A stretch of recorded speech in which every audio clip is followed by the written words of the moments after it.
है कि आप अगर प्योरली सैलरीड एम्प्लॉई हैं, आपको सैलरी के अलावा कोई और एकदम नहीं है, तो आपके पास ऑप्शन अवेलेबल है कि आप शिफ्ट कर जाइए, चेंज कर जाइए। और एक आपको ध्यान रखना है, इस बार पिछली बार old regime by default regime था, आपको नया चुनना था।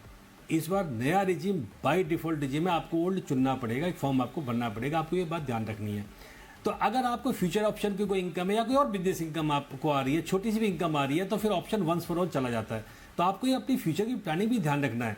अब जो नए एंट्रेंट हैं, जो नए एम्प्लॉयज़ हैं, जिनके पास में सेविंग्स नहीं है, हो सकता है अभी उनकी सैलरी 10 लाख से कम है, लेकिन अगर वो फ्यूचर में प्लान कर रहे हैं अपना, अकॉर्डिंगली आप प्लान कर लीजिए कि आपको कहाँ पर जाना है। और जैसे मैंने बताया था शुरू में, वित्त मंत्री जी से हमारी बात हुई थी, वो कहा था कि 2 लाख की छूट तो मैंने बाई डिफ़ॉल्ट आपको दे दी है ना भाई। 5 लाख और 7 लाख का जो डिफरेंस था 2 लाख का, बेसिकली उसका मतलब ये था कि एटीसी और एटीसीसीडी तो हमने आपको बाई डिफ़ॉल्ट दे दिया, तो उसमें तो आप बात ही ना करो। इसके अलावा अगर छूट है तो आप कैलकुलेट कर लीजिए, कैलकुलेटर हम आपको दे रहे हैं और आप बिल्कुल